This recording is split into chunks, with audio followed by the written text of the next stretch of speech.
It's certainly true that climate change might enhance the emission of volatiles, but it's really difficult to say if more volatiles kind of have a positive or a negative feedback on climate change. So more than 20 years ago, we started our research activities in this dry environment because we realized that drought is becoming more and more threatening the functioning of our forest ecosystems.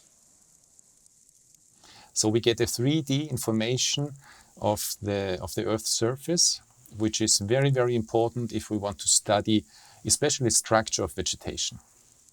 I think an image can transport messages much better than a page of text.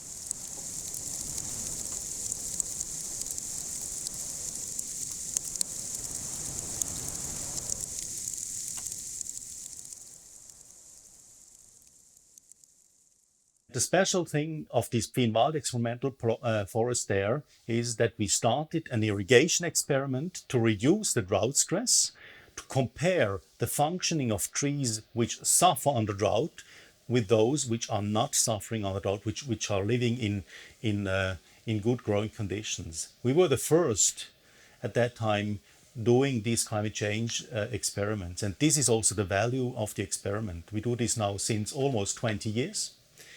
And we have a huge data set together, which is really interesting for the scientific community. So the Fienwald irrigation experiment is worldwide a unique experiment. On the one side, because we do it already since 2003, meaning almost, and we will go on until 2020. So that means at the end we will have 20 years of irrigation. Nobody else has such a long experimental time. And on the other side, it's also the size of the experiments with these almost 1,000 trees there. What we can learn of these years of irrigation there is that we have now a better understanding of the resilience of our forest ecosystems, in this case the pine forest, to drought and to varying water supply. And this is extremely important to sharpen our understanding, because we expect that in the future drought, extreme drought and heat waves will be more frequent. So we are standing here in our ecosystem manipulation facility, the MODEC. We have 16 chambers where we can manipulate temperature and precipitation and also nutrient input. You see on top the roofs, they can be moved, so that means we can reduce the input of precipitation, and we have a heating system where we can increase temperature. The aim is to test different tree species on their resilience and resistance against potential future climatic conditions. What we do here is we add plus 5 degrees Celsius and we reduce precipitation by 30%. Another topic is the interactions. We focus on one side on drought and on heat on the forests, and on the other side we focus on pests and diseases. And what we want is to bring these together, because there are interesting interrelations between the climatic variables and the biotic agents like pests and diseases. So the interaction is something we will focus more in the coming years. We know that volatiles are strongly involved in different processes in the atmosphere, in production of ozone, for example. But how volatiles kind of directly interact with the kind of climate forcing and heating is not well understood.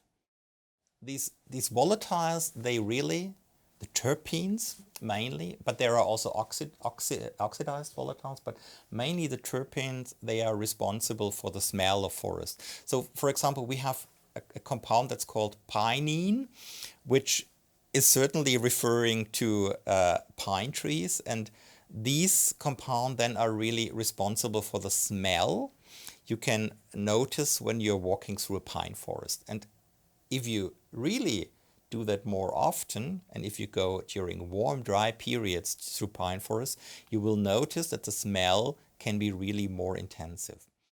And when you look at the resin, it consists of a whole bouquet or mixture of different terpenes, and the longer chains, they make a kind of more liquid part of the resin, and the shorter chain terpenes, they are really responsible for the volatile. So it's really not just one compound, but a compound group. And you can also separate that.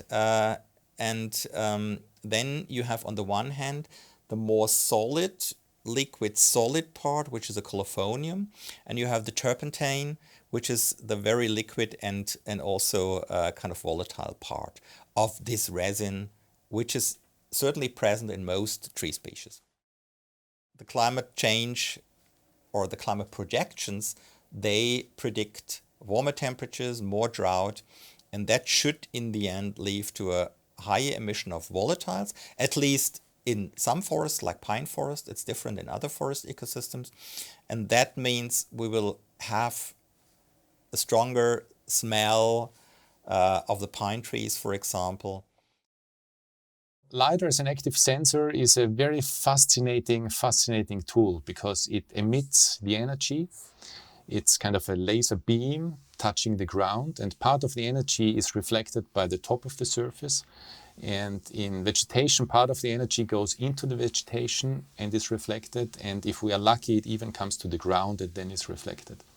So we get a 3D information of the Earth's surface, which is very, very important if we want to study especially structure of vegetation. So we get the top of the vegetation, we get the bottom of the vegetation, and we can get kind of the density of leaves, of vegetation over a very large area. Another platform are UAVs, drones. So there we want to measure deadwood, for example, standing deadwood and lying deadwood. And then another platform is on airplanes, where we quantify the biomass, the height of the trees, the growing stock, the timber volume, especially in forest inventories. So what we can see with our eyes is RGB. So we can see the red, the blue, and the green. And in vegetation, due to photosynthesis, a lot of energy is used from the blue and the red spectra. So this is why vegetation is green, because most of the green is reflected. This is because of the photosynthesis. And then there are parts of the spectrum which we cannot see with our eyes. And one of this range of the spectra is the near infrared. And the near infrared is reflected mostly by vegetation because of the structure of the cells. So we have a lot of energy in this near infrared which is reflected, and a lot of the red and the blue energy which is absorbed for photosynthesis.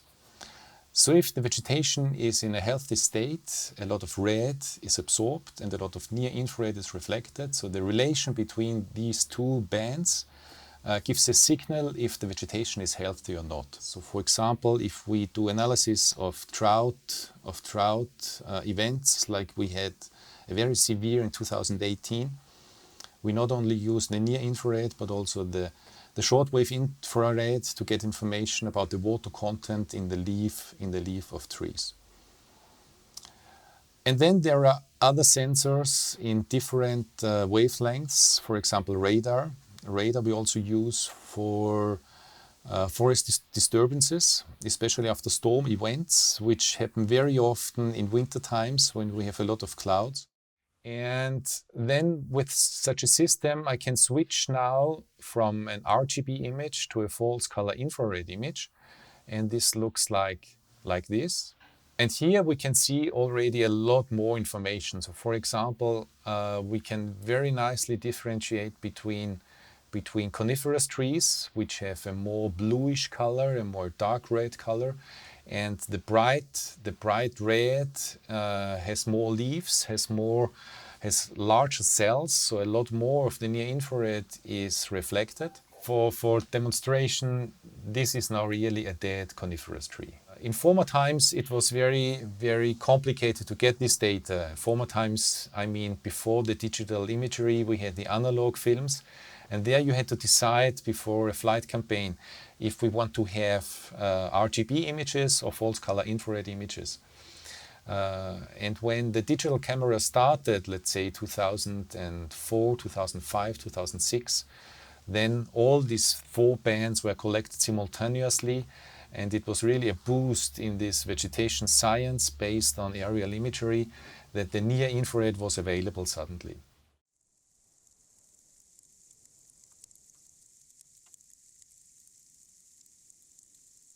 When you work in a field and after a couple of years when you are in these science topics, there's a danger that you get kind of you are thinking in a box. And art can give you a possibility to look from another perspective to the processes, to the topics. It raises more questions. I think we are not only providers of data, but I think what we can learn from artists is really how to present our results and then get a more holistic view of the whole thing. It's really fascinating to combine the 3D structure plus the processes which are going on in the vegetation. I think in general, it's very interesting and stimulating is the exchange with artists, between us, the natural scientists and the artists, because they come really from a completely different side. They have a completely different view and also different expectations to the topic, the forests in our case, climate change, and also to our data. And at this interface between arts and science, there's really a fruitful new field of work for us together.